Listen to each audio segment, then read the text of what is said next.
ñun waa cité ouvrière maa ngi fi ñëw depuis 2008 ba léegi mënuñoo fexe ba am. chaque mois robinet yi xelliwul waaye chaque mois ñu génneel ñu facture dañuy am ay factures yoo xam ne ay 4000 te j'espère bien que ni loolu c'est pas raisonnable kon bu waa télé bi ñëwee fii tey waa Sen TV di ñu ak Caisse info di ñu laaj sunu li ñuy ñaxtu ci biir koñ bi war nañoo mën a xamal ni ñun ay citoyen lañu ci kees lañu dëkk ci nit ñi lañu bokk du ñu nelaw ba yandoor balaa ñoo sangu dinañu dox ay kilomètres borom kër gi moo fi ñëw barki Dembo Njaay jënd kër gi bëtt fi teen 450 000 moo ñuy may ndox par heure la ñuy am par heure lañ fi am kon am na loo xam ne bu suñu borom kër yi toogee nii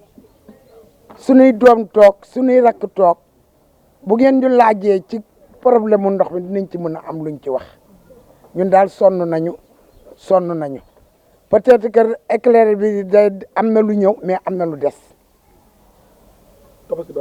tabaski baa ngi ñëw aussi te ku ne xam na ni jour tabaski ñëpp ay soxla ndox ñu bëggoon daal ñu dimbali ñu yokkal ñu sunuy branchement yi ba kër gu nekk mën a am ndox te guddi yi ñu toll nouvelle construction yi am kër bu amul ndox xam nga ni boobu kër bul xam nu muy mel douche yi nekk ci kaw perron yi douche yi nekk ci biir néeg yi ñun daal sonn nañu ñuy wax nag yéen waa réew mi yéen ñi nga xam ne yéen a nekk ci bopp réew mi te mën lépp ngeen jàppale waa cité ouvrière sonn nañu daal sonn nañu. ndox mi daa am heure bu muy ñëw wala daa am heure boo xam ne.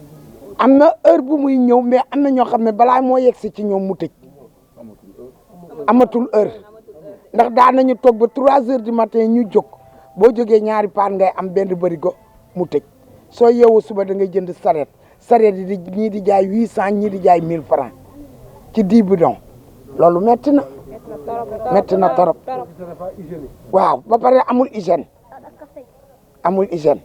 ndoxum teen mi boo ko xamulee boo ko naanee sa biir day daw da ngay sonn man ndox bi may naan sama kër 20 litres yi maa ngi koy jënde 400 francs 5 bidon laay jënd chaque 2 jours yi ne bidon frigidaire yi ci laa koy duy kon sonn nañu. boobu ba léegi demoo leen dem nañu fu ne ndax Cheikh Fall mi nga xamante ni moo nekkoon ci kaw nekk Dakar rakam bu sa Fall dafa dëkkoon Balaabe un jour mu am xew ma ñëw fa ma ne ko Cheikh dimbali leen ñu ci ndox mi ñun lu ñu wayaan jënde ko ndox ay doomi bala mañ sa lañu lu ñu wayaan jënde nañ ko ndox nañ ñu jàppale Cheikh yëkkati fukki junni may man ne ma lool yàqoon joxaat naa ko ma ne ko waxuma lii may ma jën wan ma ni ñuy nappee ma ko dàqal ubbi leen robinet yi loolu la ñu bëgg nañu ubbi robinet yi quand même sonn nañu metti na trop.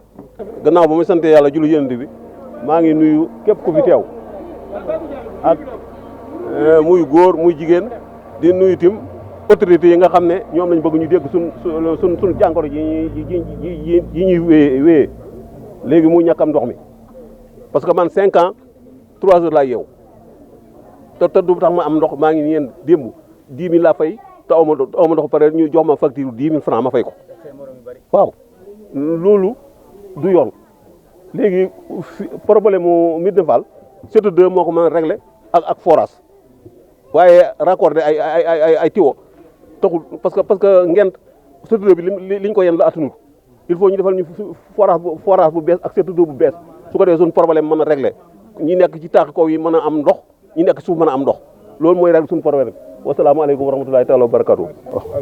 C'est Bikri Soumaré, je suis un habitant de la cité. Moi, je suis là depuis 2005.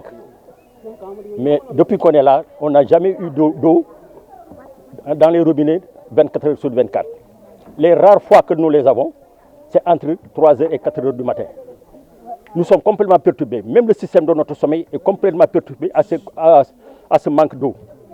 Les familles sont perturbées. Nous sommes obligés de faire recours aux charrettes qui nous vendent des fûts d'eau, des fûts de 200 litres, à raison de 700 francs ou 800 francs le litre. Et pour une petite famille, il nous faut au moins 2 fûts. Ça revient à 1200 francs la journée. Ça fait 46 000 francs. 46 000 francs par mois. Aucun père de famille ne peut soutenir ces dépenses. Donc, ce qui est écœurant dans tout ça, les autorités de la SDE, je ne sais pas, SDE ou CNO, ne daignent même pas venir nous expliquer les raisons de ce manque d'eau. On les a interpellés à maintes reprises. Nous sommes même intervenus dans des Warsakhalat et autres, mais jamais ils nous ont donné les raisons. Moi, on a eu à discuter avec un responsable de la SDE qui nous dit, bizarrement, le château d'eau que vous dépendez, mais il fait de trop plein, on est obligé de le fermer. Mais on l'a interpellé, mais donc, où est-ce que vous avez mis l'eau? Donc, lui aussi, et puis c'est un responsable. Il est même dans cette situation. On est allé interpeller le chef d'agence. Malheureusement, il a été affecté récemment, pas longtemps. Mais il nous avait dit dans 14 jours, le problème sera réglé. Mais nous sommes, le 14, c'était depuis vendredi. Jusqu'à ce jour, on n'a pas d'eau. Ce n'est plus la peine de se réveiller. On est obligé de faire recours aux charrettes. Heureusement que nous avons des bonnes volontés qui ont eu des petits forages qui nous alimentent présentement. Mais sinon, ce serait le calvaire. Et nous vivons de ça depuis 2005. Mais à Kalo, on nous avait fait croire que le CAMES-3 allait régler ce problème. Mais malheureusement, quand on nous dit que le CAMES-3 a commencé à fonctionner depuis le 1er mai, c'est depuis ce 1er mai qu'on n'a plus d'eau même temps dans les robinets. Il n'y a pas d'eau dans les robinets. Donc, il faut nous donner les explications. On a des explications. Mais moi, la deuxième chose que j'ai fustigée, comment un liquide aussi précieux que l'eau est mis à la disposition d'un étranger, privatisé. Alors que l'électricité n'a pas été, quand on a voulu la privatiser, mais ils sont revenus là-dessus. Parce que c'est un problème national. Donc, le problème d'eau, c'est un problème national. Ce n'est pas la cité ouvrière, mais c'est un problème national. L'État n'a pas maîtrisé l'eau. C'est ça le problème. Il n'y a pas suffisamment d'eau dans les conduits. Voilà le problème. En tout cas, nous vivons le calvaire. Moi, j'ai perdu même le sommeil à cause de ça. Parce que mes enfants vont à l'école le matin. Donc, ils ne peuvent pas passer la nuit à puiser. Moi, je suis obligé. Moi, je suis à la retraite. Mais je suis perturbé à cause de ça. Les gens sont malades. Bon, c'est à cause de cette affaire. Alors, les autres ne viennent même pas nous expliquer, nous donner les raisons. C'est difficile, hein?